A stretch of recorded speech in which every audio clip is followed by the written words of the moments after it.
Thank you, Millicent. Yes, welcome everybody here and everyone who's watching online. For the next hour and a half, Nick Davies is going to be in conversation about Hack Attack, how the truth caught up with Rupert Murdoch. We're going to talk about how the hacks attacked, what then happened next, what now happens next, if anything, and whether truth has indeed caught up with Rupert Murdoch.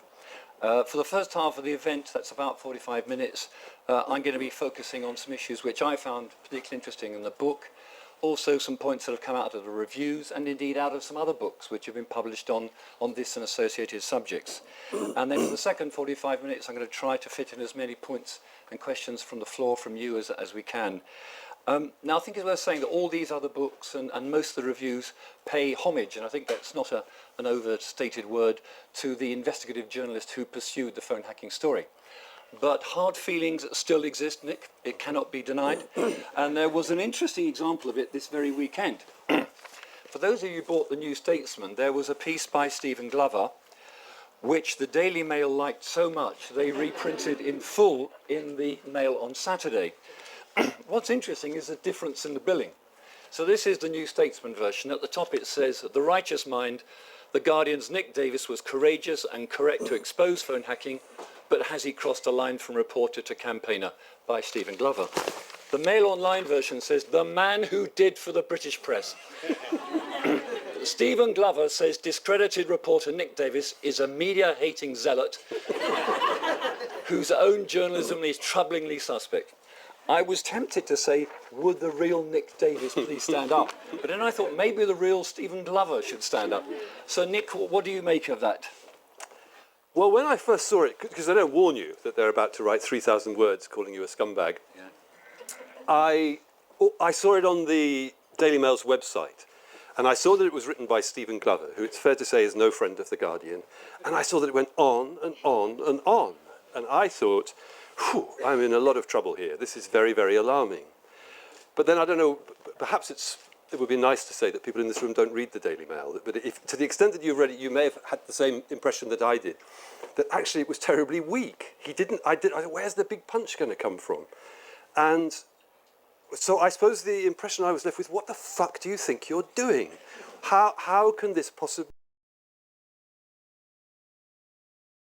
If you went out and took a poll of Daily Mail readers and said, who is Nick Davies? 99% of them would say, no idea. Why have these innocent readers been served up with 3 full pages of diatribe about me? And I would say it's tempting to say that's got nothing to do with legitimate journalism. Everything to do with the fact that Paul Dacre is in a panic because he knows that his attempt at setting up a press regulator is a phony scheme, which the rest of us can see through, which 70% of public opinion consistently sees through. And he's in a panic. And because the Daily Mail has this vile tradition, which goes back decades, of playing dirty, they won't engage in a genuine debate. Instead, they go for the man. And when I read it, I made a little list of all the negatives that Stephen Glover had come up with, and I couldn't find a single one that was true, with the possible exception of there's an awful vexed question about the Milly Dowler voicemail deletions, which we might come to. But on the whole, it was what experts call nonsense. Okay. But vitriolic nonsense, designed to hurt, because somebody's upset them. It was pretty weak. Back to another moment. Now, every journalist has their taxi driver story, and in the book you've got one back in November 2009. The Press Complaints Commission has just concluded that despite your investigations, no new evidence of what they called tapping in those days had been unearthed by others other than Goodman and Mulcair, and that in their words, the Guardian stories do not quite live up to the dramatic billing they were initially given. This is the Press Complaints Commission. Press Complaints Commission, yeah. Yes. And you got into a taxi.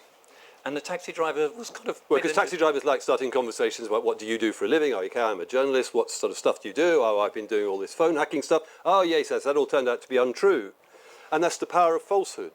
That, well, I suppose it had several layers to it, didn't it? So, what is that noise? It's a bus, I think. Ah, God, I was coming into the room. It's got layers to it, hasn't it? So first of all, you could see there's The Guardian publishing these stories. There's the rest of Fleet Street, with very few exceptions, saying, we don't want to know about that and we don't want to talk about that. That's partly because some of the rest of Fleet Street is owned by Rupert Murdoch, so they're not going to do the story.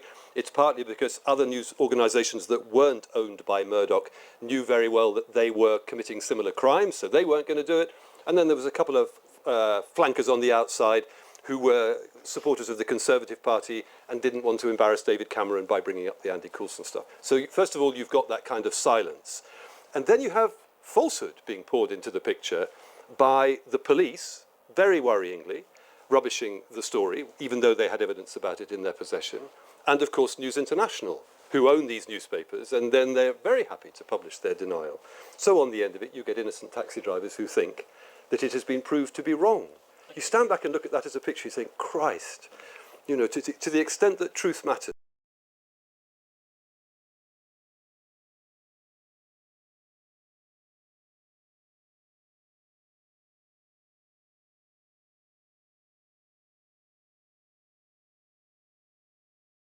Calling it a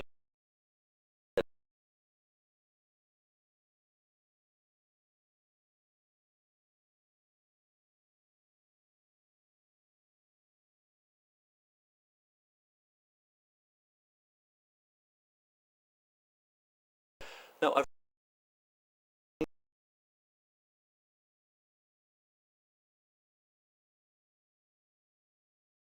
said that you were state schools and private schools. I mean, is this the period you're talking about when you were being hit? I don't want to get into too much of the detail about being hit, but most of the hitting was going on at home. All right.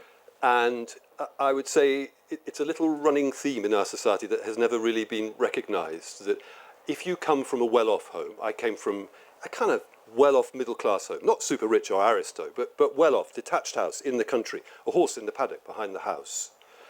The kind of people who will be worried about child abuse don't come close to you. They're all on the old public housing estates. And I know quite a few people who grew up with backgrounds like that, who were either physically abused or emotionally abused or sexually abused, and never got a chance to tell anybody about it because they were too privileged to be seen as victims. And if they're a child, they bloody well are victims. It's the same in the private schools. There's a scandal bubbling in the background, waiting to be breaking out, about physical and sexual abuse in very, very expensive private schools. So that was going on, and I think I was writing about this in the context of why it is that some reporters get locked into doing these long investigations. And on the whole, to the extent that I've got to know them, it over and over again, it turns out that it isn't simply a professional desire to uncover the truth. There's some kind of drive in there. So I mentioned the case anonymously of one I got to know quite well, who told me that he'd grown up in a family where he knew there was a secret, but he just couldn't find out what it was. And when he was in his late teens, he eventually cracked it. And it turned out that his father was Jewish and his mother was not Jewish. And at the time that they'd got married, this had caused such friction and dispute that the parents had agreed never to tell anybody about it. They'd moved to a different part of the country and kept it a secret, even from their own children. And his theory about himself was that he just can't stand secrets. And so he's running around bringing down governments and ruining corporate corrupt behaviour in order to act that out. So it's just background stuff, really. But in a sense of something that drives you, it was a sense that you were a victim of something yourself. There were victims of this out there. It isn't quite a sense, actually, because what happened was I've been a hack for a very long time. So after about 20 years, I looked back and noticed this weird pattern that I kept running around trying to rescue people, particularly children who'd been sexually abused, children who were being attacked and killed by a nurse, children who were being locked up in prison, and then maybe beyond that, miscarriages of justice generally, because keep hitting a child, it feels unfair. So I just can't, it wasn't like a conscious sense, but I just recognised that I was being piloted around. So, but actually in this case, you could say, okay, there's a basic drive to try and stop people abusing power. And it's not a moral drive. I acknowledge that it's a kind of emotional thing. But that doesn't necessarily mean you have to stay with the hacking story.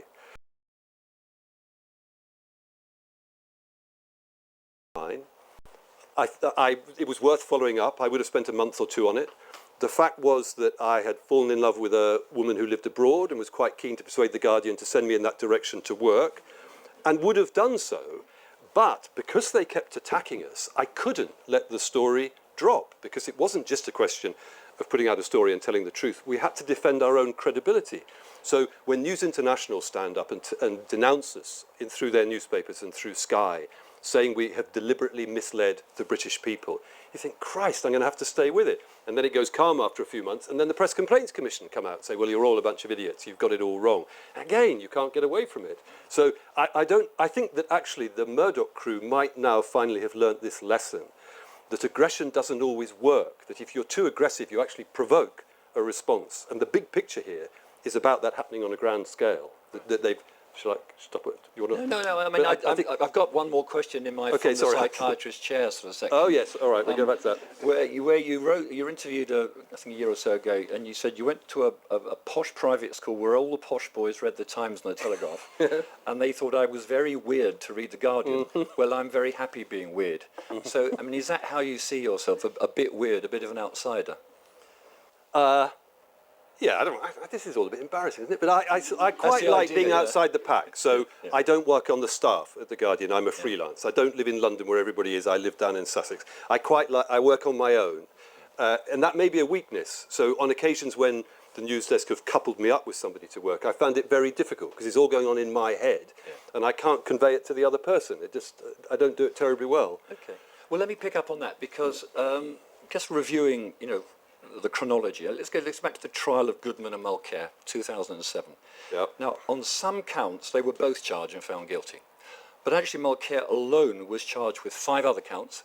Those were accessing the voicemails of Max Clifford, Sky Andrew, Gordon Taylor, Simon Hughes and El McPherson. Those were called counts 16 to 20. And when the judge sentenced Mulcair, he said, as to counts 16 to 20, you had not dealt with Goodman, but with others at News International. That's the judge actually saying that in court. Yes. So in the face of that, how extraordinary is it that just 2 months later, Les Hinton of News International is standing before a select committee saying he's absolutely convinced that it was only Goodman, that the PCC found no evidence of systematic hacking, and that it takes little old you, if you like, sitting in your study in Sussex to kind of expose this is all lies. I mean, people have said that your role in the story, in a sense, is an indictment to the failings of the free press, and other people have said it's a validation of the strengths of the press. What do you make of that saga? Oh, that's such a complicated so, I mean, first of all, you have this little hearing at the Old Bailey, January 2007, just as Stewart has described. And it was reported, 2 guys get sent to jail, here are the counts, but I'm not aware of anybody reporting that particular line from the judge. I can't find it anywhere. No. And whether that was deliberate concealment or just ordinary failure, I don't know.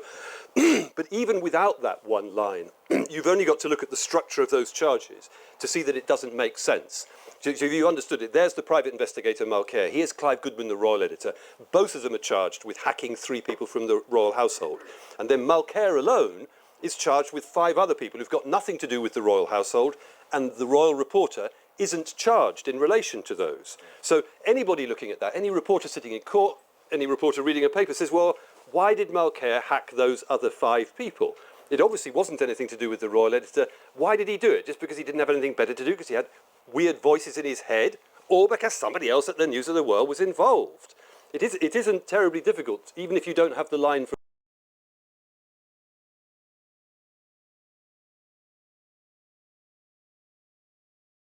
That's a bit weird, it makes sense. But why nobody followed it. Do you have a simple explanation for, given the fact that it was in the public domain, and that presumably people like News International knew it was in the public domain, that the PCC presumably knew it was in the public domain, that they issued these nonsense statements? Well, so first of all, you have newspaper failings for the reasons that I was explaining earlier. They're owned by Murdoch, they're up to the crime themselves, they're Tory supporters, all really worrying things that are influencing so-called news judgment.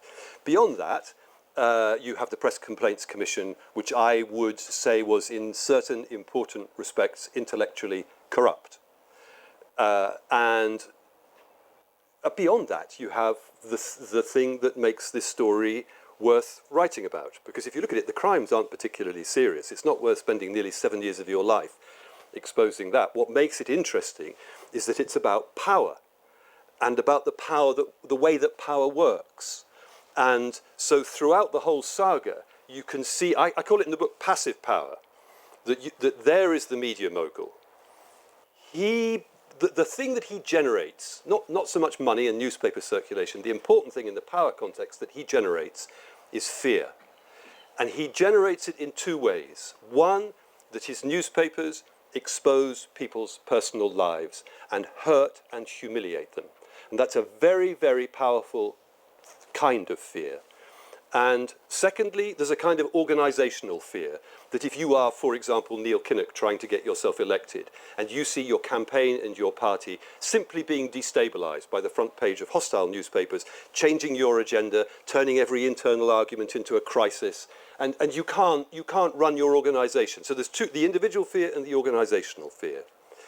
And what I think is interesting is the way that it works, I've said before, a bit like a bully in a school playground, that once the bully has beaten up a few kids, that's enough. The other kids all get the message and will take the initiative themselves. They will do everything they can to tiptoe around the bully and placate him. So once this media mogul has established these two kinds of fear, he doesn't have to tell the Press Complaints Commission to behave in an intellectually corrupt way. He doesn't have to tell Scotland Yard to engage in a prolonged period of misinformation towards press, public and parliament. He doesn't even have to tell the government what to do.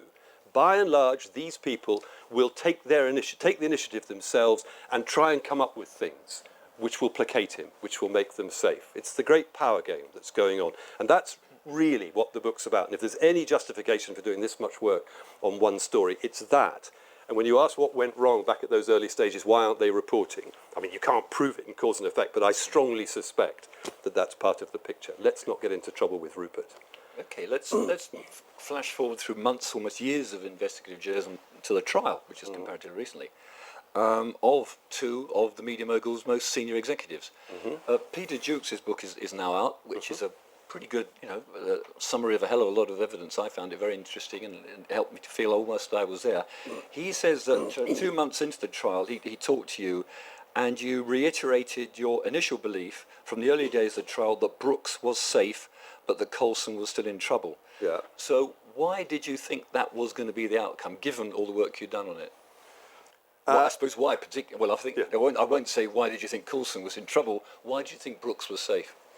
I would say there were two key things which became clear, I would think, sooner than 2 months into that trial. The first was that the prosecution case against Rebekah Brooks on all of the various counts which she faced was actually very weak, that it amounted to saying she must have known. And in a decent society, we don't lock people up unless we're sure. And she must have known isn't good enough to get there. So that the initial prosecution pitch was weak. There was no eyewitness saying, I saw her hack a phone or anything like it.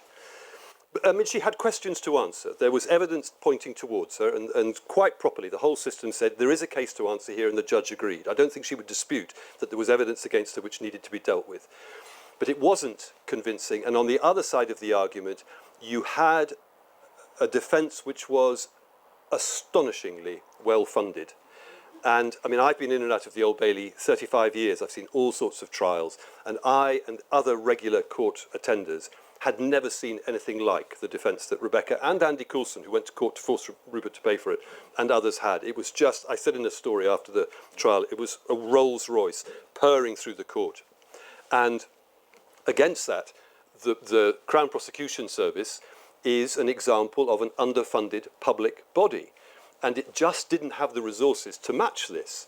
Now, we are not entitled to say that that disparity in funding changed the outcome of the trial. I think if she had only had a horse and cart instead of a Rolls Royce, the evidence wasn't there. But it is noticeable that that was part of the trial. I mean, a really striking part of the trial. And I mean, part of what you could take away from that isn't so much, well, I suppose it's two things, isn't it? One, the impact of Murdoch's power. It creeps in everywhere. Because I said in that story after the trial that when I sat there on the first day of this long trial, and I was sitting opposite the jury, and there's the judge, and there are the defendants, and I thought, God, this is the oldest form of democracy in this country, far older than voting. Those 12 people over there, men and women, black and white, old and young, and they've suddenly got this power over these people who've always had the power. It's an amazing thing. This really is democratic. And it is. I think the jury system's fantastic, and it was a good trial, good judge, all the rest of it. But he was in there. Rupert was in there with his money, with his power, tilting things so that it wasn't normal. But I don't want to be misunderstood, because there's a degree of unfairness here. I have said before, and I believe it, Rebekah Brooks is entitled to her verdicts. There's an extraordinary aggression out there towards her, which I have to say I don't quite understand. It's at a level which is beyond the facts. And it would be reasonable for all of us just to come down and say, well, there's lots of things that her newspapers have done over the years, which I deeply disagree with. They've been very cruel to individual people. They've been very destabilising of organisations. I would say they've been a threat to the health of our democracy. But there's a level of hatred where she's concerned that goes beyond that I think should calm down. But I don't mean to mislead you. The Rupert Rolls-Royce doesn't mean that she wasn't entitled to her verdicts. I agree that the level of hostility to her is quite striking. Yeah. And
what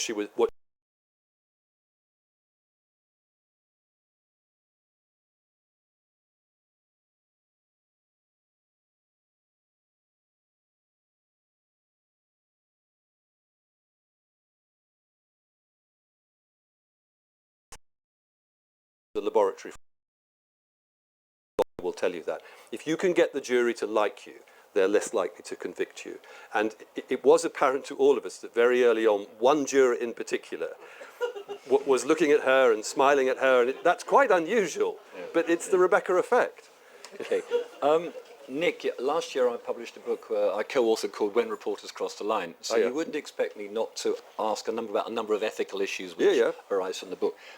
Ken Auletta wrote in a review in the New Yorker, and he says, to get the story, Davies sometimes crossed lines, and he's got two in particular. He says, you text message questions to Tom Watson that he could ask Murdoch. Yep.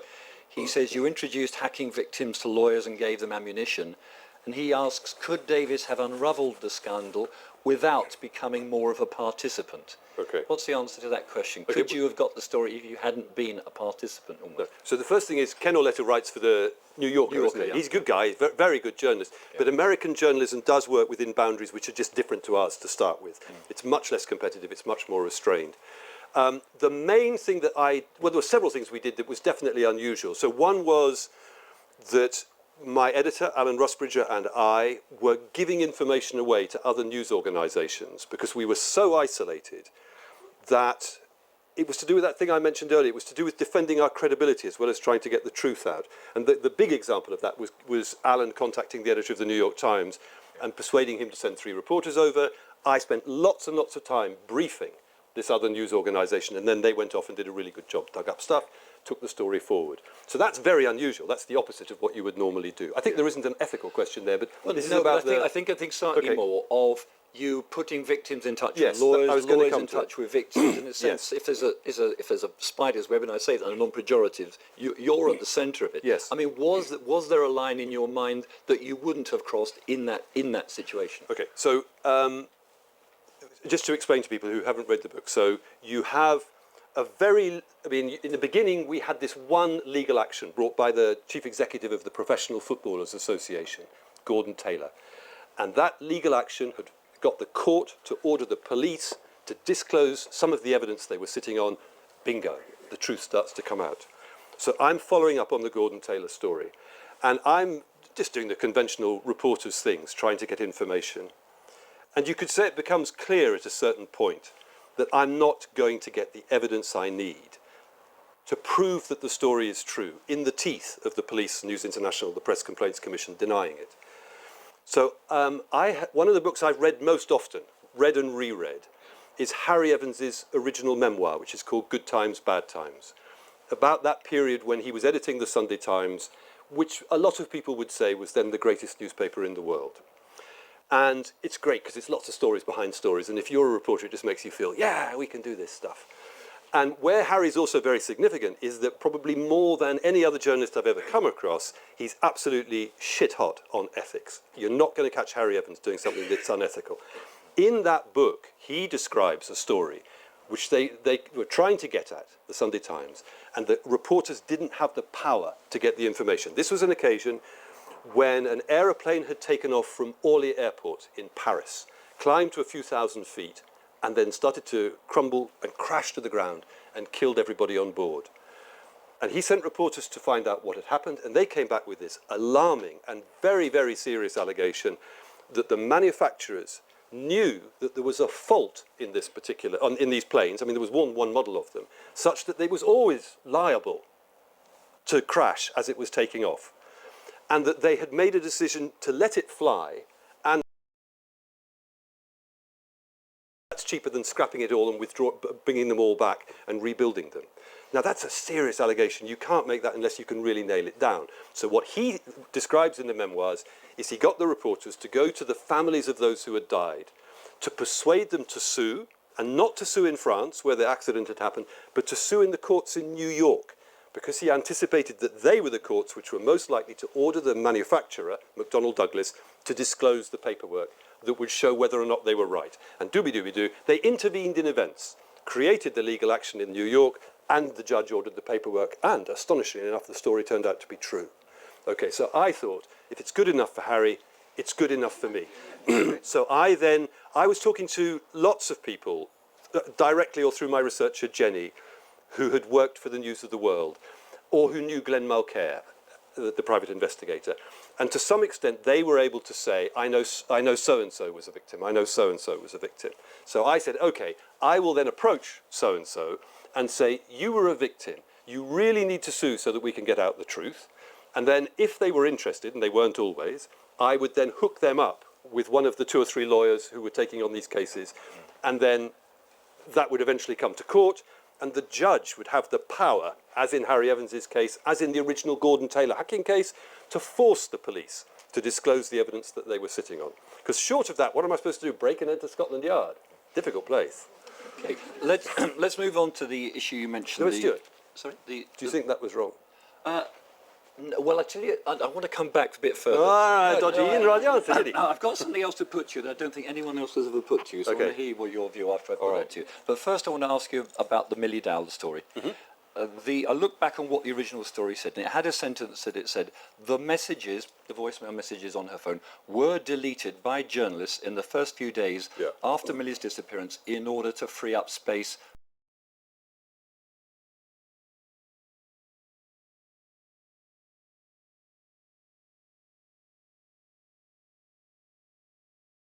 There were multiple places, Right. including the police. Well, all I would say is, looking back, do you think you actually had enough to stand the story up?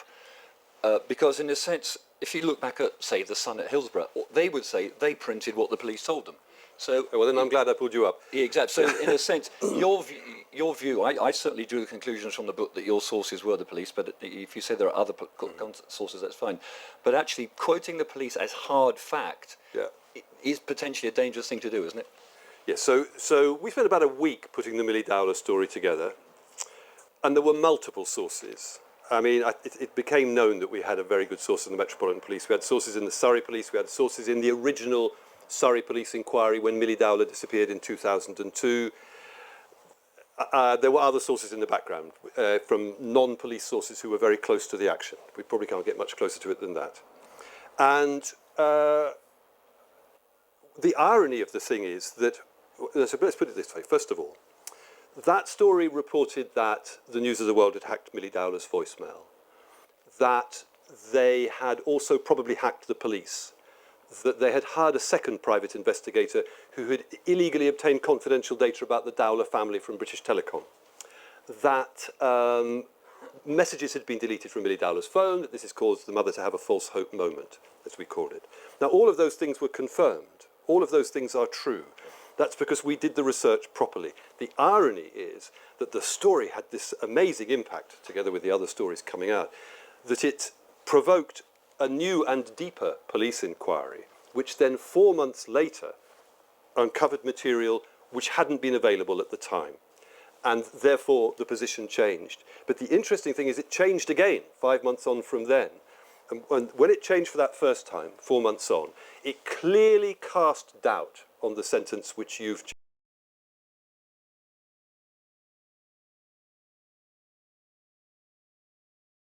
I don't complain about kicking, that's the way things are. But where they were at fault is that when 5 months later, Scotland Yard published the final result of this incredibly detailed investigation, which Lord Justice Leveson called for, because he was sitting at the time, they didn't say a word about it. So you may not know that what that found was that the evidence strongly suggests that the News of the World were manually deleting that girl's voicemail messages. That happened. It's a really complicated story. I can get into the detail, but just leave it there. So there was this patch when we got a good kicking. Okay, that's the way it works. But that wasn't then followed up by a full account of what finally emerged. Right, so to try and summarise it, we don't know who, the voicemails were deleted, we don't know how they were deleted.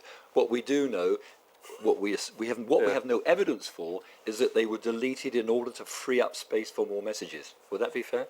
No, I don't think that would be fair. It's, and that's, whether or not the motive for doing it isn't so important. I think it is actually, funny enough, because if you're a reporter and you are taking out somebody's voicemails in order to let them put new voicemails in so that you can hear them, that seems to me that is slightly different than, I'm not saying either, the more common motive why the News of the World were in the, it's not just the News of the World, so lots of news organisations were hacking phones, and each news organisation knew that their rivals were doing the same. So the most common reason for deleting somebody else's voicemail is so that the other news organisation won't hear the message. I don't think that works morally as any better than clearing space in the voicemail box. I mean, this was not. I mean, so just to give you a sample of where we were, we published this story about Milly Dowler. I spent 2 or 3 hours the following day with Glenn Mulcair, the private investigator, who I have to say again, he's not a bad guy. He got himself into a very bad position, but he didn't spend a single second saying to me, "I don't think your story's true." He was feeling absolutely miserable, and his daughters and his wife were angry with him, and he wanted to put out some kind of apology, which we did. But he thought the story was true. Scotland Yard were briefing reporters. We wouldn't argue with the story. It wasn't that, the Guardian strode in there and said, what can we make up today? It accurately reflected all of the evidence that was available at the time. Okay, well, look, I'll tell you what. I can get into more detail if you want me to. I'm sure you can, but I think it's a ball of spaghetti. I've got other things I want to talk about. Okay. The other ethical area I'd like to ask you about is what seems to me to be a grey area is when does a private investigator become an investigative journalist and vice versa? Yeah. Now, a good example of this is a woman called Christine Hart. She has called herself a private investigator cum reporter. Yeah. Now, in the book, you include her in a list of private investigators who work for Fleet Street. Yeah. and you say she was known as Queen of the Blaggers. That's right. She's not actually mentioned anywhere else in the book. But in the book, you refer to a contact you just call York, and you call her a former News of the World reporter who helped you make sense of some things. You also say of York that she agreed to talk to some of the key suspects to tape conversations in the hope they would disclose evidence. Right. It didn't work.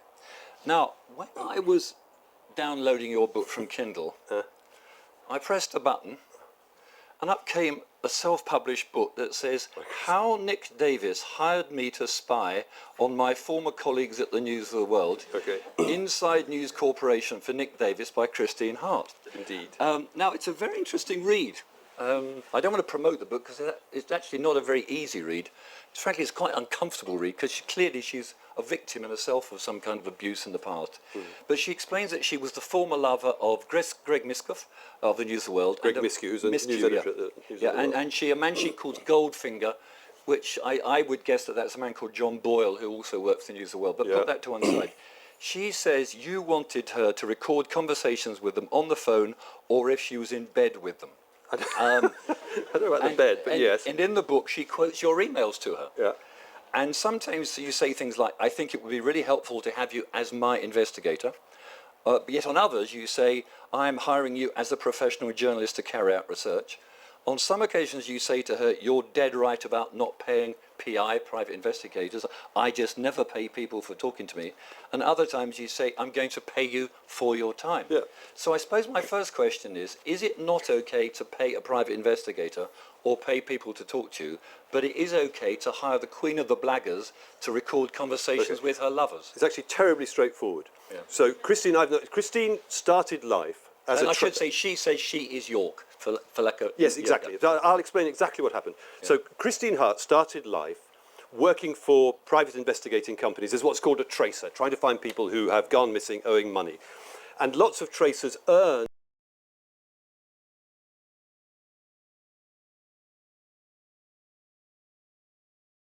skills of blagging, which can involve illegal activity where you call somebody who's in charge of a confidential database. It might be a bank or the taxman or a credit card company, and you trick them, you blag them into disclosing confidential information, which is illegal under the terms of the Data Protection Act. Okay, having learnt those skills, Christine then went to work for the News of the World and the Sunday Mirror and became a journalist. Right, so fast forward a bit, I'm researching this story. I see her, she'd published books before on the internet saying, private investigator come journalist who worked for the News of the World. So I thought, there's somebody worth approaching. It was actually my researcher, Jenny, first spoke to her, and she was very cooperative, but at that stage, she was deeply off the record. I can't be named. But I hired her, just as I'd hired my researcher, Jenny, and 3 or 4 other researchers, I hired Christine as a professional journalist to do a journalist's job, to use a journalist's skills. And because I was aware of the fact that she had a history as being a blagger, we actually had a formal contract which was extremely specific to avoid any possibility that she were doing anything illegal. And then just one more final thing. Yeah. She was off the record, as maybe half a dozen sources were when the book was written. And so I gave her this code name York. And when the book came out, she was trying to promote her own book. So she came out on the internet and said, I'm York. Yeah. So that's the only reason why I gave her a duff name, was because she was off the record. No, I don't challenge that, but I'm interested in the fact that she says you paid her £1,000, £1,000, I presume. I think I hired her for 2 weeks. Okay, but she had still not spied on this is her quote, I still had not spied on my 2 ex-lovers, and Nick was breathing down my neck for investigative results I had no intention of giving him. So I was conned. You were, well, maybe. She I set like you Christine. up, Nick. She well, said, okay. I used to be the lover of Greg Miskow, and this guy Goldfinger, okay, and I'll record the conversations. You paid her £1,000 and she didn't give you anything. Okay, yes. So you've moved from the unethical thing. You can see I'm hiring her as a journalist because she was a professional journalist after being a blagger. So if we're all right on that, I don't know. I like Christine. She's somebody who's very vulnerable. We've stayed in touch a lot. I haven't read that. If she's saying she deliberately set out to con me, then that's disappointing. No, actually, I don't think she is. All right, well, because that would be news to me. Yeah. So certainly, I was paying her to talk to people who were refusing to pay to me. Like I called Greg Miskow, who was the former news editor, who's since done a bit of a jail term for hacking phones. And I'd get through to him on the phone and I'd say, Greg, it's Nick Davies, and he'd do this. And I'd say, look, the masonry's going to collapse on your head. Come and talk to me before that does it. This is no good. So Christine has known these people a long time. So if she's willing, working as a journalist, to talk to them, I'm up for it.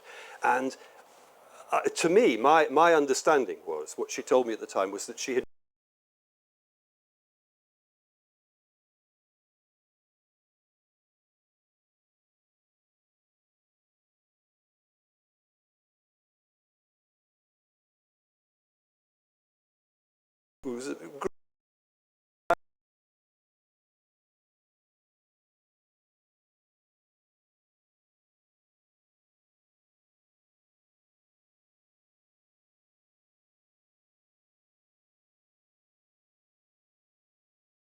about it.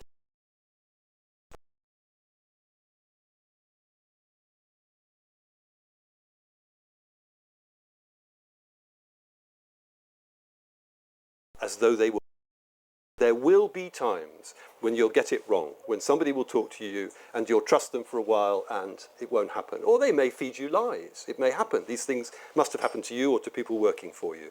That's just part of the thing. I don't feel angry with Christine, I think.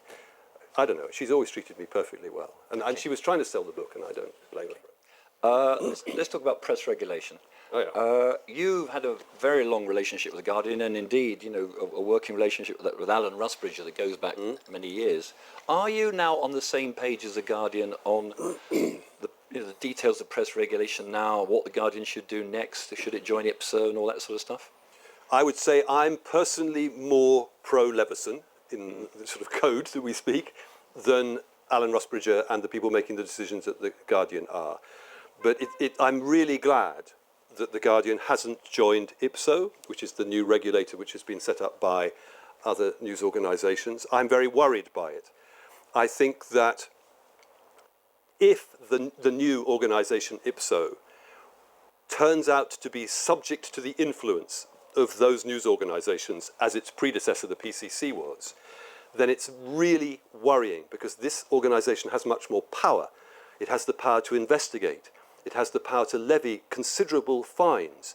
You imagine what would have happened if that had been in place when we were running the original phone hacking stories. All that actually happened was that the intellectually corrupt PCC came out and said, you're wrong, and the News of the World are right. If they'd had the ability to investigate, try and find out who our sources are, to levy fines, they could have killed that story off. But I want to be quite specific. You have, in your coverage of the Leveson conclusions, from my point of view, quite rightly pulled out one key Leveson point, which you, for simplicity, let's call it an external audit. It's the recognition panel. It's the fact that if you trust newspapers to set up their own organisations, their own self-regulators, somebody has to kind of check they're doing the job properly. Yeah. Now, IPSO does not do that. The Guardian model to do it itself does not have that element in it. So it seems to me, when you're saying you're pro-Leveson, actually one of the key things Leveson said, the Guardian is not actually going to achieve. Well, the whole Leveson thing got just mired in mess. I mean, it was really depressing, actually, because you might have hoped, after all that had happened, that news organisations might show some signs of what Rupert Murdoch was talking about that day in Parliament, a little bit of humility, a little bit of, actually, we've got a lesson to learn here, and we do need to do something to protect victims of the media. But no, they went in and bullied government from the outset. David Cameron, who had said before the Leveson report was published, I will implement Leveson unless it's bonkers. Leveson is not bonkers. Cameron immediately takes a step back. He doesn't want to get into a fight with the bad guys from Fleet Street. So from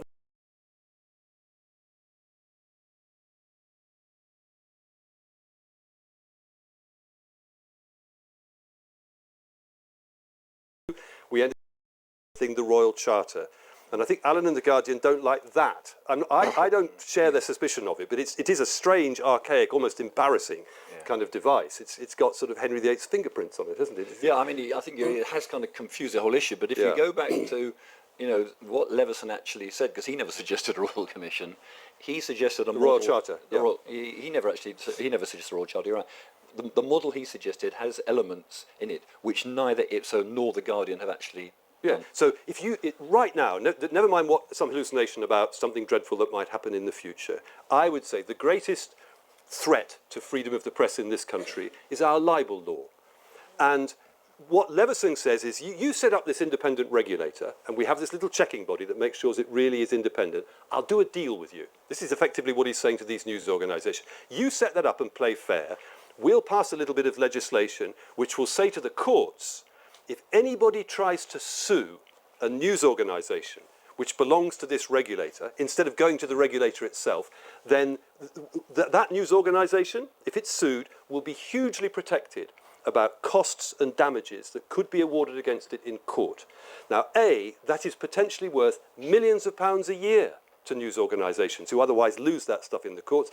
And B, for a hack writing a story, we can get away from the awful, chilling threat of those libel laws. Because what Leveson is saying is, set up an arbitration arm with this regulator. So just we can sort out these problems simply and cheaply and quickly, which is what we should do. If I say that an innocent man is a paedophile, the innocent man should be able to come forward and say, but I'm not. And if I've got it wrong, we correct it. I don't want to pay him £1 million damages. Let's correct it on the same scale as the original falsehood. That's the way to deal with this. Just keep it simple. Again, it's got Henry VIII's fingerprints on it. Why do we have this weird defamation law where if we get something wrong about somebody, the idea is we have to pay them a pile of money? We should correct it with equal prominence. Take the money off the picture and also take the cost out of the picture. Because on the whole, it's rich people who can afford to go through the courts. I'm beginning to ramble here, but what Leveson offered the press was a way out of the thing which most inhibits our freedom. And it drives me mad to see news organisations passing that up, throwing it away, because they are desperate to keep control of the regulator, so that if people complain, they've got some chance to influence the outcome. They are cutting off noses to spite faces. It's ridiculous the way they've behaved. And the torrent of falsehood and distortion that's come out of those news organisations about it is really disgraceful. Let's come on to the man in the title, Rupert Murdoch. Oh yeah, my final questions. We're rambling on a bit. No, we're on schedule. We're on schedule. In the New York Times review, David Carr said, despite the book's title, the truth never catches up with Rupert Murdoch. I was at an event today where Chase Carey of what is now 21st Century Fox was speaking. Oh, yeah. He seemed a man who'd cast off by getting rid of all the print, or getting all the print business put into another business. Yeah. The Murdoch empire was going from strength to strength. I mean, we see him tweeting away about the trouble he's causing the British establishment over the Scottish referendum. We hear stories that the Scottish Sun might come out for independence perhaps tomorrow or the day after. Yeah. He's meeting Nigel Farage. I mean, how has the truth caught up with Rupert Murdoch? Well, I agree with you, and indeed, you know, the book says something like this. So, in that amazing period in the summer of 2011, the Milly Dowler story, emotional impact, and the emotional impact is from the parts of the story that are 100% confirmed. You then get the other newspapers piling in. The Telegraph publishing this amazing story that families of the victims of the London 2005 bombings had their phones hacked, and then the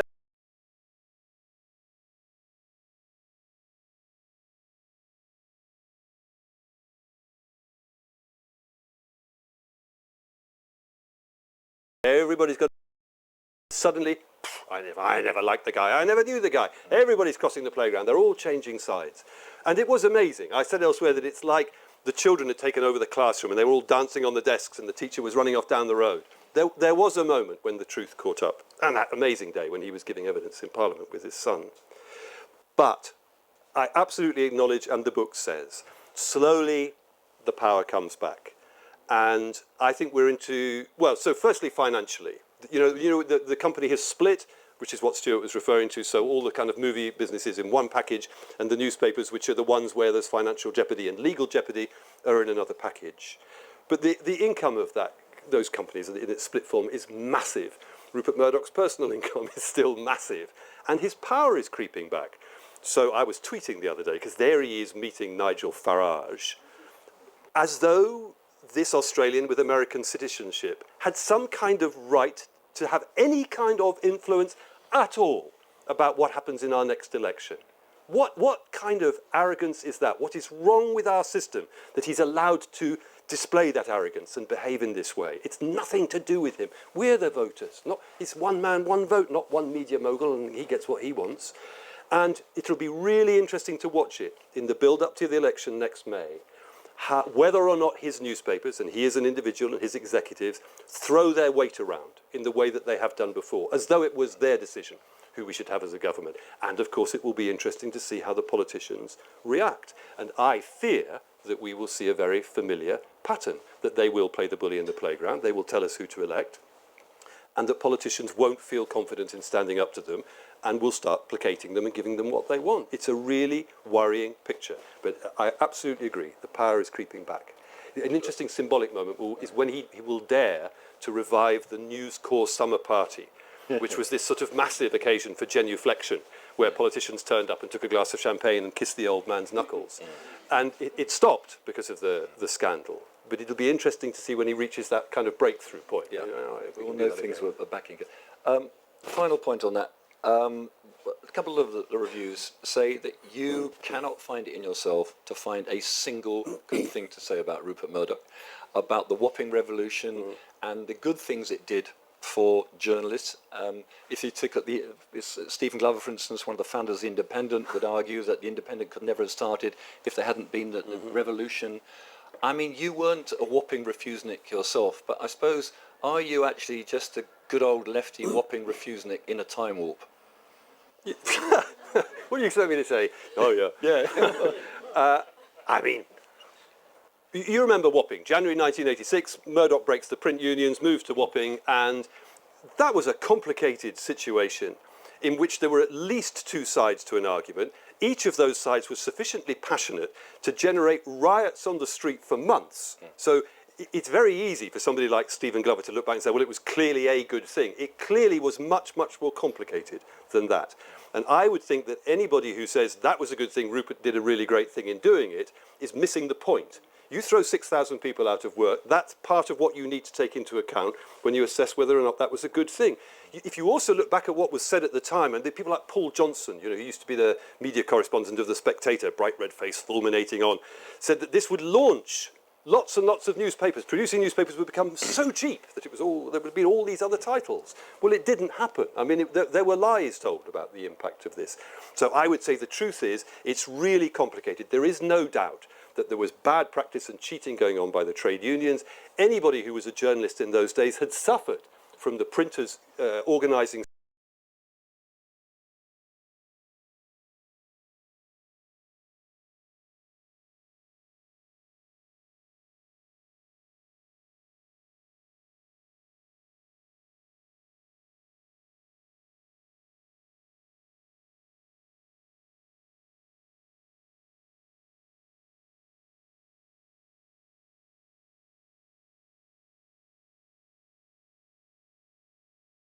Why not? Yeah.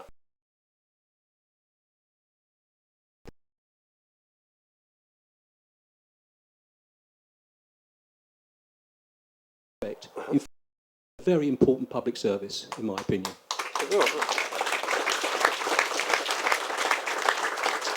I want to ask you whether you think that what's left of Britain, perhaps after 2 weeks hence, there will ever be a free press in Britain.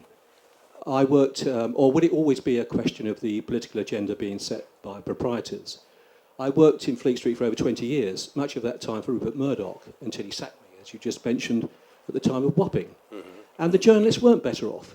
Murdoch said they weren't. Murdoch said to me just before the dispute, he said, journalists, 10 a penny. He had no regard, nor did his editors. And in fact, on one occasion when we did stop The Sun from being produced, after the Skygull Mein Führer heading, we were told that we were interfering with the freedom of the press by the editor, without a trace of irony. This was after all the stories that appeared in The Sun had a political bias that actually preceded what Murdoch wanted without him even asking. So my question is, will we ever have a free press? I think so far we've never, ever had one. I'm afraid the truth is that the press in this country is remarkably unfree. And I think I would start with the legal context. So there's defamation we've already talked about. You also have a particularly severe Official Secrets Act and the culture of secrecy that goes with it. Very different to trying to work in the United States, where you can call up civil servants and police officers, they expect to talk to you. So you have libel, official secrecy. We have severe restrictions on court reporting in contempt of court, which go far beyond what you'll find in other countries, which are actually disintegrating because of the internet. But the legal constraints are really significant. So just to do a slight loop, you know, I got involved with WikiLeaks and Julian Assange. And when I was initially trying to persuade him not to put the material that he'd got onto the WikiLeaks website, but to deal with newspapers, it was clear, he could see as well as I could, that simply dealing with The Guardian wasn't going to work because our media law here is so hostile, it would be easy for the Americans to come in, get an injunction from the High Court, we can't publish. And that was one of the reasons why from the outset we wanted to involve the New York Times, because they're protected by the First Amendment there. So we do not have a free press legally. There are lots of law in the wrong place. And then you've got the problem of the proprietor. And somewhere in the backwind of Leveson, there was some talk about trying to change media ownership rules, but it just hasn't happened. And you can see the structure of the thing. There's Murdoch. He still owns these 4 newspapers and a news channel. If tomorrow he were to say, I've had enough, I'm going, then some Russian oligarch or Middle Eastern billionaire will move in, buy that structure, and have that power as an objective fact. So I don't know what your campaign says, but I would think that anybody who sensibly wants to help us to have a freer press would have to start breaking down that.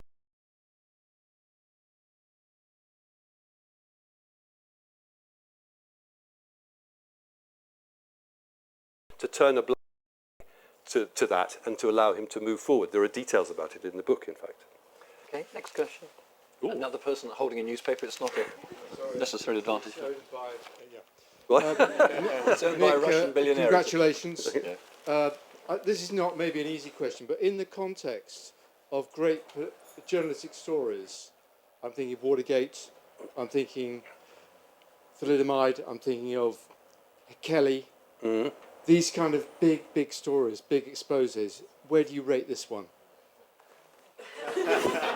Okay, I've got 2 things to say about it. First is that it is an amazing story. The destructive power of this story is quite awesome. You think it starts back there with almost nothing. It actually starts with Prince William's knee. You know, he injured his knee, left a message in his private office saying, I think I've got to see the doctor. Clive Goodman hears it, puts it in the paper, Prince William's going to see the doctor, but the knee got better and he never saw the doctor. Oh, weird, says the palace. Somebody's listening to our voicemail. Tiny. And look at it, running on, whatever this is, 8, 9 years later. And the commissioner's resigned, and the assistant commissioner from the Metropolitan Police and the head of the Press Complaints Commission resigned, the PCC's been abolished. It's just amazing, the destructive force. And then the second thing is this. I was at university as the Watergate scandal developed. And in those days, I didn't know what to do with my life. I kind of had fairly wild ideas about trying to save the world and make it a better place to live in. I don't know. And as I left, I went off and did all sorts of odd jobs. I rode racehorses in stables, not in races. I was a stable lad. Now I became an unstable adult. It's a sort of joke about a stable lad. And I didn't know what to do with myself. And Watergate became a guide. The idea that these 2 guys, Woodward and Bernstein, armed only with notebook and pen, could bring down the most powerful politician in the world because he was abusing his power was just sensationally exciting. So I thought, okay, I'll go and do what they do. I'll be a reporter. So I start, whatever it is, 35 years ago, working my way up from local paper in Devon up the ladder. And then we start doing the hacking stories, and then it all explodes in July 2011. And I was sitting at home, and the phone rang one night. I picked it up, and a gravelly voice said, "This is Carl Bernstein. I just wanted to say well done." And it was like tears to the eyes. It was like God calling. And That's a great answer. Other questions? There's a lady here, yeah. Going back to the court case, what do you think the chances are of Murdoch and those that got not guilty of getting their money back for the defence fund? And is there anything as a taxpayer I could do to stop that? actually, I really don't know the answer to that, because once the trial proper finished, I had to retreat to write the final chapter of the book and to deal with the legaling of the book. So I haven't been sitting in on the hearings when they've been deciding who should pay for what. I just don't know what the rules are and how they're seeing it.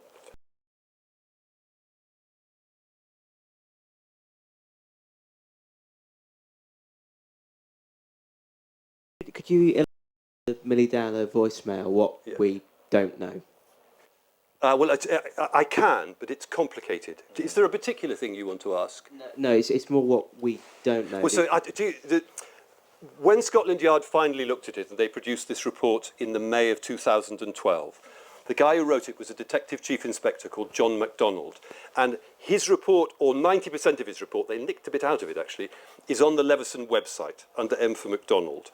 So, I mean, I don't mind talking it through, but it's just so complicated it would take 10 minutes that I think if you're a Milly Dowler specialist, read MacDonald's report and you'll see in there how... I'll give you one detail, all right? So one of the things that became clear after we'd published the story was that the missing girl's phone had an automatic voicemail deletion system which was particularly crude. It deleted messages after 72 hours even if they had not been heard. Okay. The police switched that system off on the 4th day after her disappearance. Any message that's deleted after that point has to be deleted manually. Okay. Then you move forward there's a period shortly after that when there is no doubt at all, there's doubt about all sorts of things in this story, but there's no doubt at all that during this particular time slice, in the middle of April 2002, the News of the World are listening to this girl's voicemail. And during that period of time, as the MacDonald report shows you, messages were being deleted. And that can't be the automatic system, it's been switched off. There is nobody else who we know of who was interfering with her voicemail. So that's why I say the evidence strongly suggests that the News of the World were deleting her messages. But that, I mean, I've actually not done a search on it, but I don't think any national newspaper other than The Guardian has ever tried to report that, because it didn't suit them. They preferred the monstering version.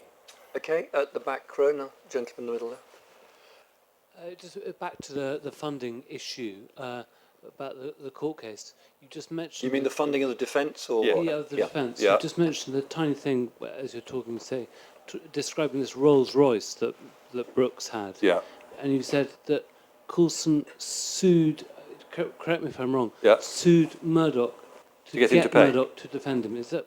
Tell me more about that, please. Okay, no, this is in the public domain that I think Murdoch and News Corp tried to take the position that they didn't need to fund Coulson's case. I'm not quite sure where their argument was, because they can't have said, we don't have to fund him because he broke the law. Because in the eyes of the law, he's innocent unless convicted. So I'm not quite sure why they took that position, but they did take the position that they didn't owe him any legal funding. And he sued, and the court said, actually, it is part of the contract of employment that you originally had with this guy, that you would fund him. And they did fund him, and generously so. He had a brilliant barrister and a very good legal team. But in his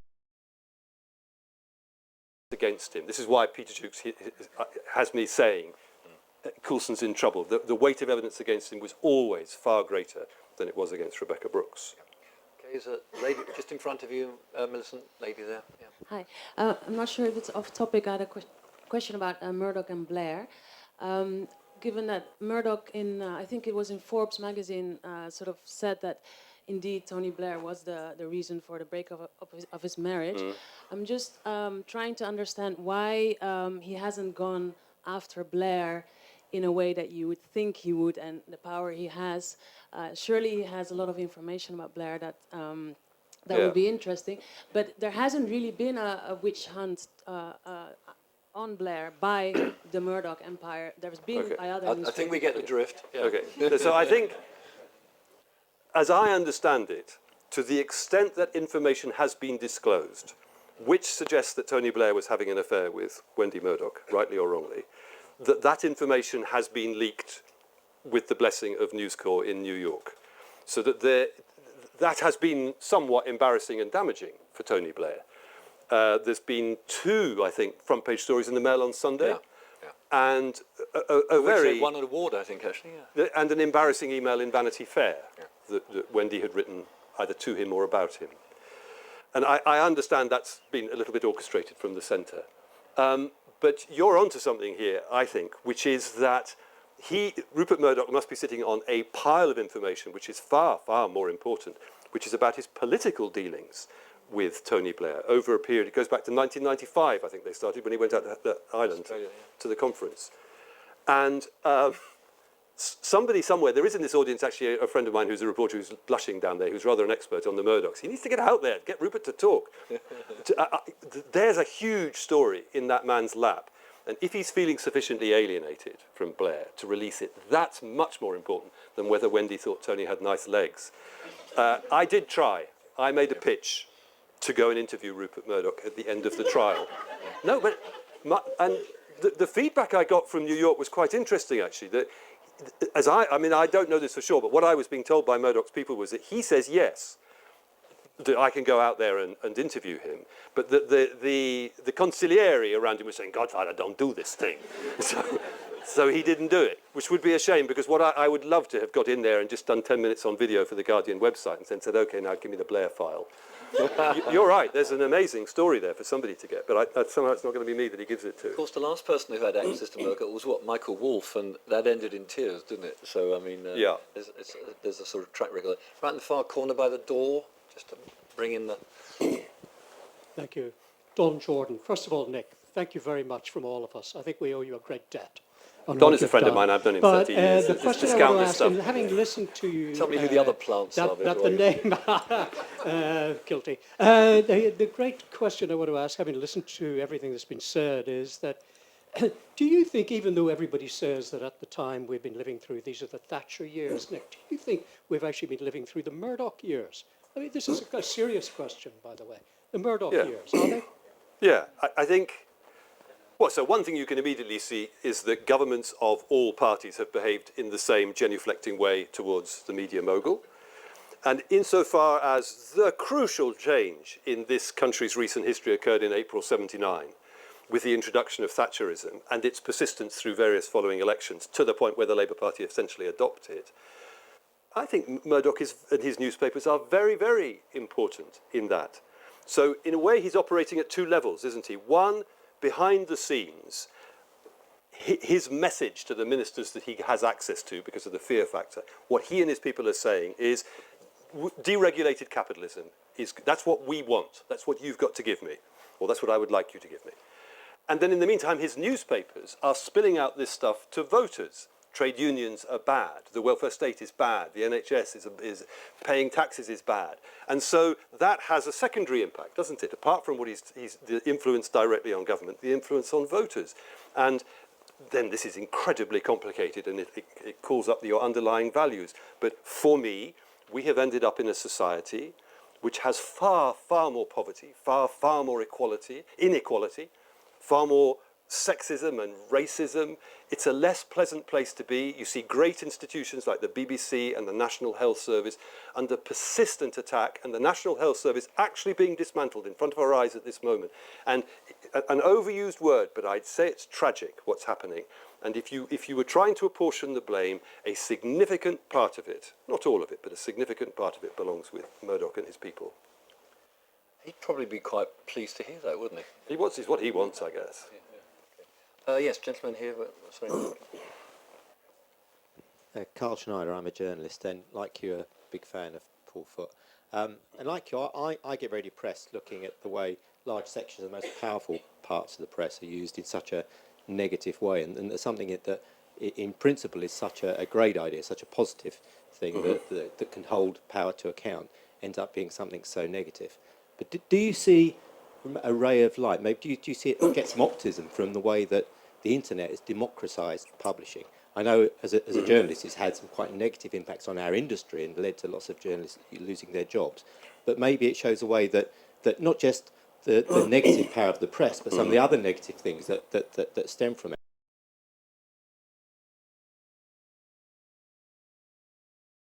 Press, we saw the internet actually can undermine that and allow that sort of information to come out. So does that give you some hope for the future? Okay, so I think there is some hope for the future, but I'm not sure that it derives from the internet. So I mean, for journalism, I would say the biggest, best hope is that there's something about that profession that continues to attract energetic, bright, idealistic young people. So the input is really great. Then you see them being fed into this mincing machine of little local newspapers which haven't got the money to allow them to do their job properly, and then the dark end of Fleet Street. It's depressing. So the key to our revival, to giving those bright young people a chance to do their job properly, is somehow solving the problem of the broken business model, that I was talking to Don a moment ago. We worked for World in Action 20, 30 years ago. And we were saying, Christ, we were lucky to be born when we were. There was money pouring into that program, and we were allowed to go out and spend it in order to get great stories, or at least try to. And the big problem is actually created by the internet, that the internet has taken away newspapers, two main sources of income, taking away the advertising, taking away the readers. Therefore, they can't afford to do their job properly. That's the core of what's happening across the developed world. So somehow we've got to find a solution to that problem. And in some respects, the internet is so complicated, it begins to throw itself up. Because I was talking to another journalist here who should remain nameless, who was talking about going to work for Yahoo. So Yahoo are generating money through a search engine. That's a completely different source of money. And then hiring in very experienced reporters like the guy I was talking to try and turn out news of a standard that's better than the declining news organizations. So maybe there's something there about people who've got alternative sources of funding. But I'm not one of those people who says, internet great. I say internet, whew, pretty bad, pretty good. It's a little muddle. So what worries me is that if we don't find the new source of funding for professional journalists, we could, if we're unlucky, hit a kind of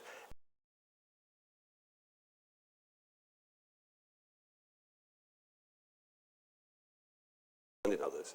People have been able to buy and consume the news that suits their prejudices. So the Guardian reader goes here and the Mail reader goes there. Okay, understood. What the internet allows is that those readers can actually generate news which suits their own prejudice. So the danger is you get a kind of fragmentation, so that the communist produces communist news for communist readers, consumers, and the racist produces racist news for racist consumers. And I mean, I've dealt to some extent with people who understand that the entire world is controlled by the Illuminati, who are kind of in charge of everything. And if you say to these people, well, how do you know that the Illuminati are controlling everything? They've got it from websites that are written by people who believe in the Illuminati. And nobody is fact-checking. Nobody's accountable. It's much, much worse, potentially, than the mainstream organizations which come in for such a kicking.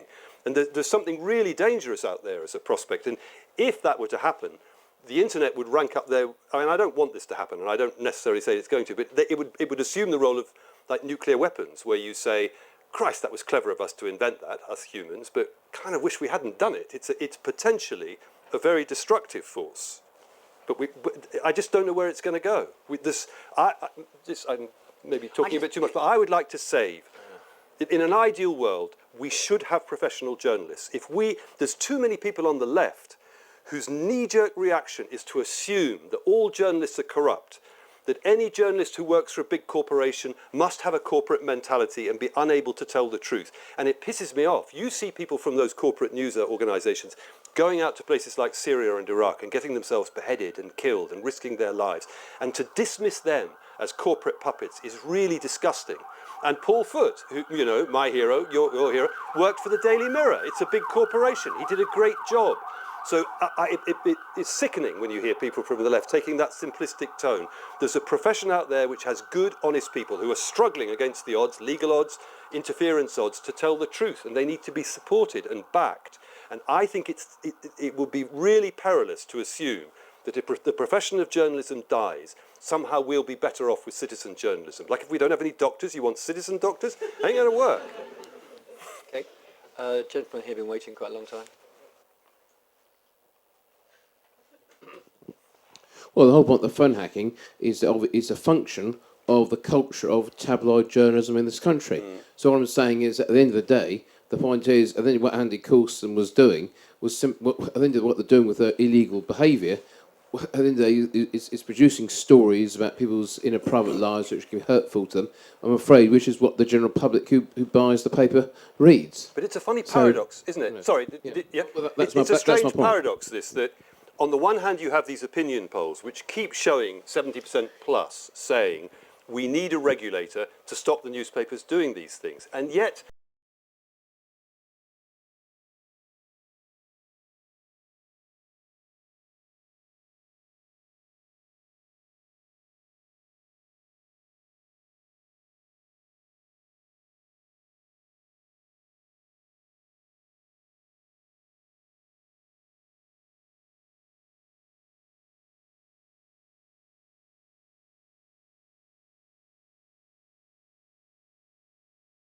there's a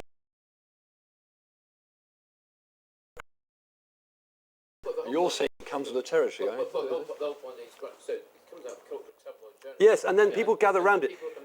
Which millions of people read. Yeah. So at the end of the day, Andy Coulson was giving the masses what they want. Yeah, so it's like the people who stop on the motorway and look at the crash. Oh, look, he hasn't got his head. Or the crowd at the hanging. I mean, there's something quite compelling about it if we admit it, but it's a shame, isn't it? Okay, there's a lady in the back row there. Katie Engelhart, also a journalist. I want to go back to your point about British libel law.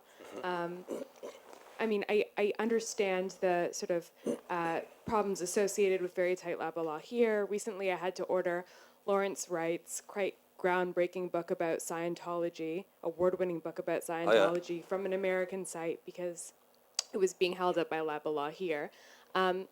So I mean, I get your point, but I wonder how can you rally an electorate around the cause of loosening up libel law? It seems like a really, really hard sell. Well, the thing is, we did rally an enormous amount of power in the summer of 2011 towards trying to reform the press. And I come back to the point I made earlier. What Leveson produced was a report which increased the freedom of the press.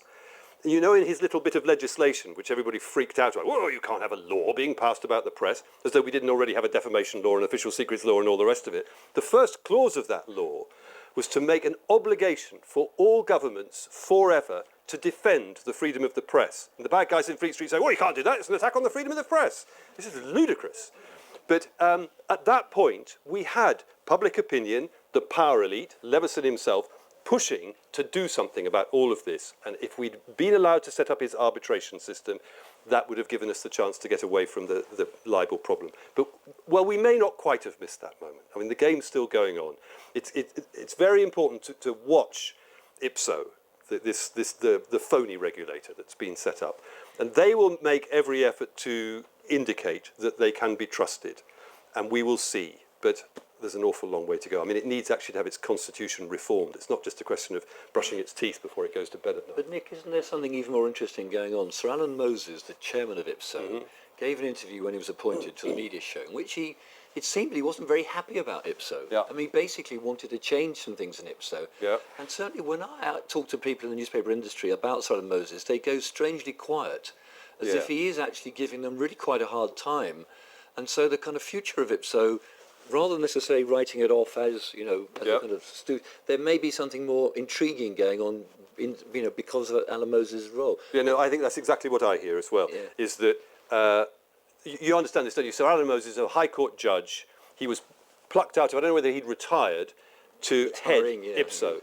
And in the short term, that was a clever move, because for various reasons, Moses commands respect in a significant political constituency, particularly that group of people in the House of Lords, David Putnam and others, Robert Skidelsky, who were pushing hard to get Leveson implemented. They respect Moses.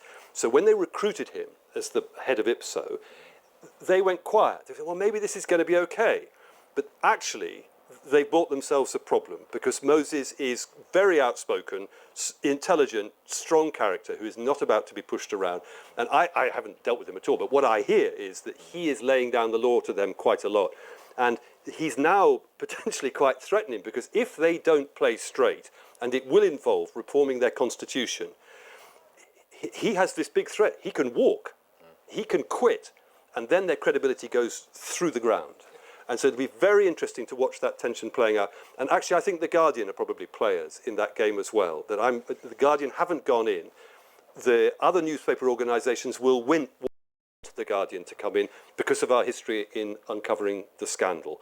And if things go wrong, if Alan Moses doesn't get his way, he's going to walk and The Guardian aren't going to go in, and the whole thing is going to disintegrate, and then we can get a chance of having a decent regulator. Okay. There's a lady in the middle there. Thank you. I wondered if you had a view on Impress. Impress? Impress, this organisation which has set itself up as an alternative to IPSO, which I understand has the backing of Harry Evans, which has a scheme of a Leveson-compliant type of regulation. Yes. So exactly as she says, the trouble is that it hasn't got any significant news organisations to sign up to it. So Impress might be part of the picture as this complicated piece of politics unfolds over the next 12 or 18 months. We'll see. Okay. Over there, by the bar. First of all, I also congratulate you on a really, really fantastically important piece of work. He's not a friend of mine. He's genuinely a member of the public. I think it's very important for all of us. My question is this. I've always thought it wouldn't probably just be journalists during that period who would be employing private investigators to phone hack. What about corporations? What about law firms? There's a lot of powerful people who would, at arm's length, would pick up a phone to a private investigator and say, could you find this out for me? Yeah. And I don't want to know how you find it out. And I suspect, my question to you is, A, do you think I might be right? And B, do you think there's a new phase of phone hacking scandal that may arise? Okay, I'd say you're nearly right. So the way in which you're right is that if you look at the employment of private investigators, Fleet Street's employment is a very small part of a world in which banks and corporations and law firms routinely employ private investigators to go out and get information. Now, in my experience, there's been private investigators who've been really, really helpful in uncovering this scandal. And my view is that, based on what they tell me, phone hacking isn't a tactic that world of commercially employed private investigators have been particularly interested in deploying. However, there certainly are PIs out there working for these commercial clients who have been doing illegal things. So the blagging, the whole business of ringing up confidential databases and conning them, that's been basically something that the commercial world has been employing for years. Email hacking, I think, is to some extent a problem out there. There is an example of that, but I think I can't give it for legal reasons. And so it's definitely going on a big scale, the employment of PIs, and there's illegal activity within it, but not very much voicemail hacking. I haven't come across it. And then you were saying, well, is there another phone hacking scandal waiting? If you talk to the PIs, they're saying actually that they've moved on. And that if you take the business of blagging, the easy way to do that now is not phoning up and pretending to be a member of staff at the tax office or pretending to be Gordon Brown or whoever records you want. You do it online. And the state of security of our bank accounts and stuff online is just laughable. So you ring up the call centre and the nice guy says, okay, I just want to ask you some security questions. What's the first line of your address? What was your mother's maiden name? Now, this is ridiculous because these things are public domain. 192.com will tell me the first line of your address. The births and marriages place will tell me your mother's maiden name or her middle name or any of these other stupid questions they ask.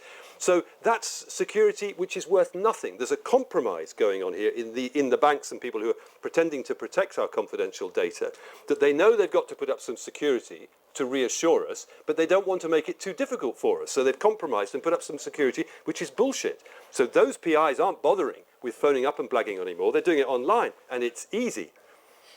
There's one other interesting angle, Nick, about PIs, which is in James Hanning's book, which of course was written with Glenn Mulcair. Yeah. He says that it seems clear that Mulcair's modus operandi was more sophisticated than the police's. In other words, he was better at getting information than the police. Mm-hmm. And he kind of runs the line that Mulcair had files on people that were of no use to the paper, but were of interest to the police, people like terrorist suspects, etc. And therefore, they use the phrase greasing the wheels. In other words, that Mulcair was doing things for the police, giving it to the police, and in return, the police, if you like, owe the News of the World a favour, or might even give stories to the News of the World. Do you have a view on that? I spent quite a lot of time with Mulcair, and I liked him. But I didn't think he was necessarily always to be relied upon for the truth. And I have no reason to think that's true.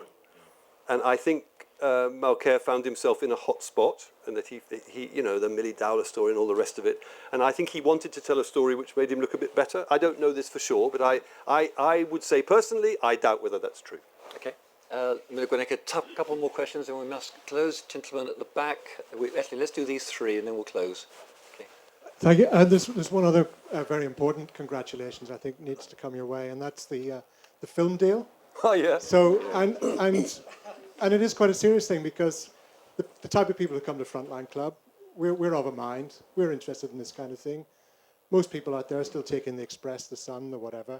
They still believe all that rubbish. But this is going to bring your whole story to a much, much wider audience. I hope. So fantastic, and also with the type of George Clooney, Columbia Studios, I believe. Fantastic, congratulations.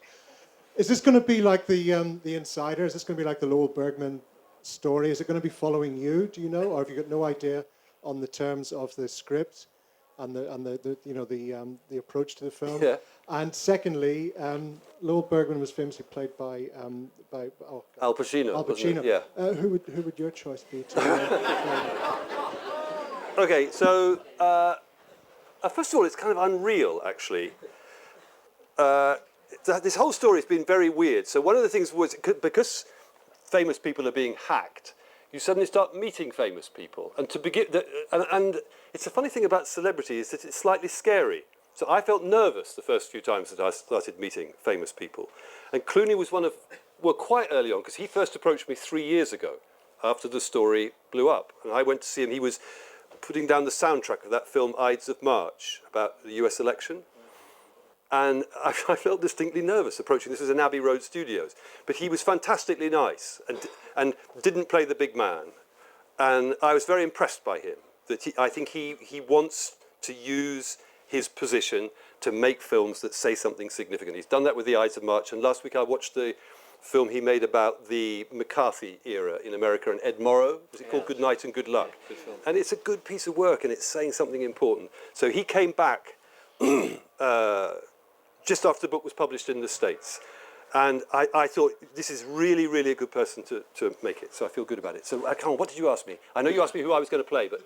what type of treatment? Oh, yeah, well, I think it's too early.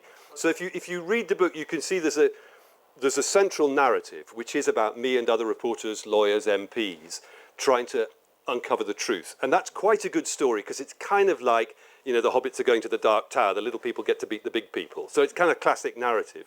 So he might go that way, or quite a lot of the book reconstructs what was going on behind the scenes, whether in the news of the world, or in the corridors of power in Westminster, or in the police. So you could make the film without the hobbits at all. And I just don't know which way he's going to construct it. Yeah, because if I could just add one final little thing, because my slight worry with anything like this is that it's many years of work that is going to be compressed into a couple of hours. Yeah. So a lot is going to fall by the wayside. And does that worry you at all? Well, so it's not so much the falling away, but I think it's the contest between dramatic needs and the truth. So you may have seen that film, The Fifth Estate, which was made about the Guardian's involvement with WikiLeaks. And they never resolved that. And for me, the film didn't work because in order to make it dramatically successful, they abandoned an enormous number of facts. I would think 90% of what's portrayed in that film didn't happen. But on the other hand, they didn't succeed dramatically because they remained tethered by the facts to the point the two.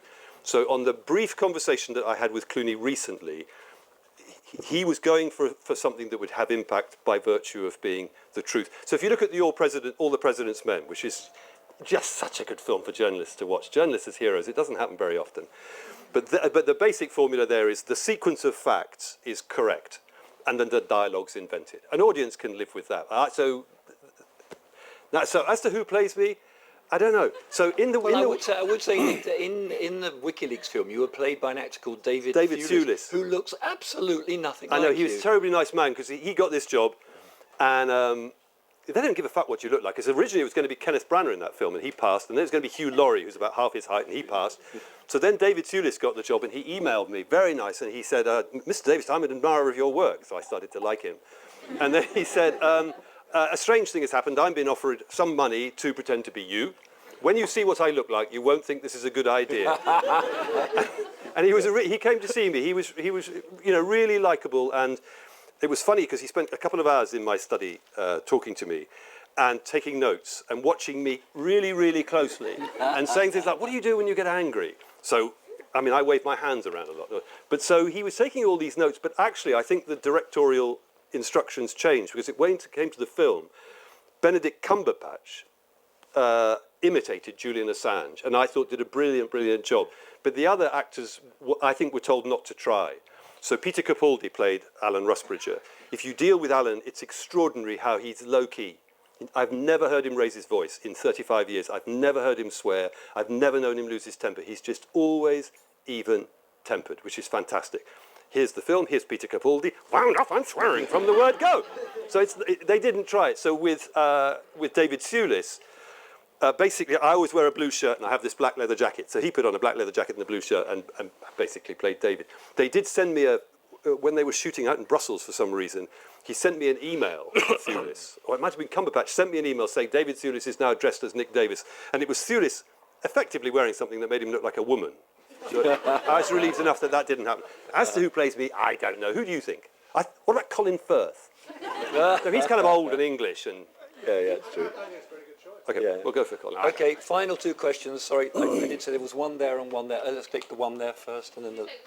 Yeah, or why not? Yeah, go on. I was fascinated by some of the players in the book. I just wondered why Max Clifford seemed to be quite prepared to, as we now know, play with fire and consider taking his phone hacking case to court. Yeah. Okay, and let's take the other one as well. Don't let me forget what the question is. No, I won't, don't worry. Flat Earth News makes a good case, for the systemic failures of the media, and this book is a really good example of those failures. Well, in itself. In itself. Well, so tells a story of a good example. And and given what you were saying about the internet and the future of journalism earlier, and all these failures that you've described, I want to ask, why do you think journalists aren't kicking off? What, rebelling? Yeah, like systemically, with all these systemic failures that we're talking about. Okay, so why aren't journalists... Should we do Max first, and then why aren't journalists rebelling? Yeah. Okay, so Max Clifford became the second person to sue because his phone had been hacked. In dealing with his lawyers and in talking to me at the time, he said, I want the truth to come out. I don't need the money. And he also, you may know, has been a long-term supporter of the Labour Party, and I think he could see the political value of having a go at Andy Coulson and David Cameron. And it was extremely disappointing that when he came to it, he literally sold out and took a deal where they guaranteed him, it was basically £1 million in your pocket, Max, and off you go. And in the book, it records this slightly subtle tweet that Stephen Fry put out that evening after Max Clifford had sold out. He said, what is the definition of countryside? Answer, killing Max Clifford. Regicide? You get it? Yeah. Okay. And why aren't journalists rebelling? I think first of all, there is an enormous number of journalists who want to be allowed to do their job properly, who are very worried, A, about the kind of flat earth news stuff, that they haven't got the resources and the time to do their job properly, and also about the way in which that tiny minority of bad guys in Fleet Street damage the reputation of the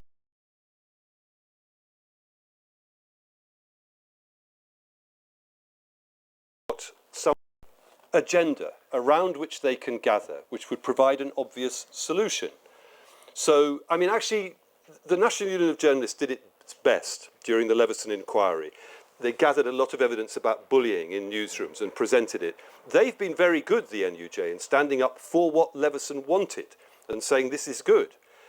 But that was the nearest thing we had to a rallying point, was the Leveson report, and you can see how marred down it's got. I suppose the other thing is that, it's very common across all industries, that if people are hanging on to their employment and worried about losing their jobs, they may be scared of coming out and fighting. And, one of the things that happened in Wapping, the Wapping people will reflect, is that Murdoch broke the unions and set up the staff association, didn't he? And, in fact, our journalists' union has always been a little bit weak, because if the members of the NUJ walk out of a newspaper, the senior editorial executives remain in post. And if the production side of the company is still in place, they can still bring out the newspaper. So we really relied, for most of our industrial muscle, on the printing unions coming out with us. Then we could stop the paper coming out and we had some muscle. Once he'd broken the printing unions, we as a union lost that muscle. And then furthermore, within Wapping, they removed the union and set up this staff association. And the weakening of union power has got something to do with the failure to rebel. Thank you, Nick. Books are available. Nick is available to sign them for those who'd like to do that. I thought we might end with what the judge said at the end of the trial. He said, "There is a certain irony in seeing men who pride themselves on being distinguished investigative journalists who have shed light in dark corners and forced others to reveal the truth, being unprepared to do the same for their own profession." But he added, "I accept that that would require great courage, but the best investigative journalists have never been short of courage." Now in his book, Peter Jukes recalls that, and then he recalls what he thought in one sentence: "I looked around to see if Nick Davies was still in court." Ladies and gentlemen, Nick Davies.